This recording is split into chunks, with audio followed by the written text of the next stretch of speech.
د اتن دا قدمونه د کورمې ضلع امن لپاره دي کوم چې د خیبر پښتونخوا کلتور او سلګري ډپارټمنټ تر سیوري لاندې یوې امن مشاعرې کې پورته کړی شول. د امن مشاعرې کې د اپر منځنۍ او لوړ کورمې نامتو شاعرانو ګډون کړی وو. د سپینګر پښتو ادبي جرګې شاعرانو خصوصي شرکت کړی وو. د امن لپاره شعرونه سندري وویل شو کوم کې چې د وړو خوږو ماشومانو مخ باندې هم خوشحالي لیدل شوه. او زما یاد پړا چینار بیخي بیچروته د سادې غوندې رنګین منظر بې خونده پوره تیاره کې پروانه جنۍ شک مه کوئ مسلمانانو خو دلبر ته وځي. د خوشحالۍ خبره دا دی چې قریبا 8 میاشتو نه وروستو د لوور سنټرل او اپر کورمې خلک یو ځای کېنستو او د مینې او امن شعرونه یې وویل. امن هر خوا مینه خوروي او سوکالي راوړي او امن خو خزان ماحول ته هم سپرلي راوړي. خدای دې رښتیا کې بېګا شپې مې داسې خوب لیدلی کورمې کې امن دی راغلی کور په کور واده دی. د کورمې ایډیشنل ډیپټي کمشنر امیر نواز وویل چې د کورمې مشکلاتو ځپلی وطن به د ورورولۍ او امن سره ګلزار جوړولی شي. چې نن زمونږ دا کومه غونډه را جوړه شوې ده په دې کې د لوور اپر او سنټرل کورم شورا ادیبانو او ځوانانو شرکت وکړ.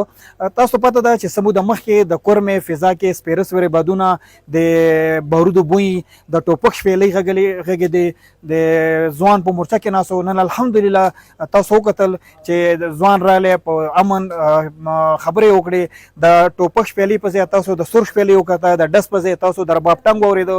سنټرل کورمې نه راغلی عبدالخالق پاټان هم د خصوصي ملما په حیث ویل چې دا شان پر امن ماحول د وطن خلکو باندې ښه اثر اچوي. زموږ لهجې زموږ الفاظ دا زموږ معاشرت باندې لوی اثر کوي. بیا بالخصوص هغه الفاظ د شاعري په انداز کې شي هغه لا هم خوند راوړي په دې سره د شاعري والا انداز هم داسې زغار سړي ته اورېدل خوند ورکوي. چونکې شاعر سړی داسې هغه د وطن خلکو سره بغیر د څه رنګه بغیر د څه قومیت هغه مینه لري شاعر سړی. دې وجه نه هر یو سړی دا رقم پروګرام ته سره تاکو دې پروګرام نه موږ دا امید ساتو چې موږ وطن خلک به دا واوري موږ خطر خلکو باندې به ډېر لوی اثر کوي. ډېر وختو بعد دا رقم پروګرام کېږي دلته موږ دلته راتګ نو موږ خپله هم دلته ډېره خوشحالي محسوسوو. د پښتو ادبي جرګې صدر خفګني د کورمې په اړه ترنم کې هم شعرونه وړاندې کړل.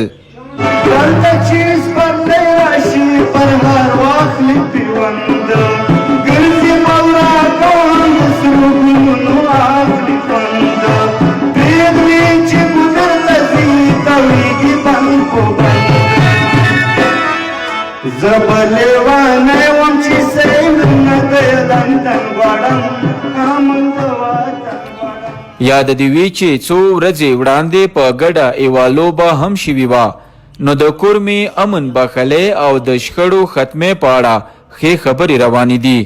ډېر ژر به کورمې کې امن بحال شي.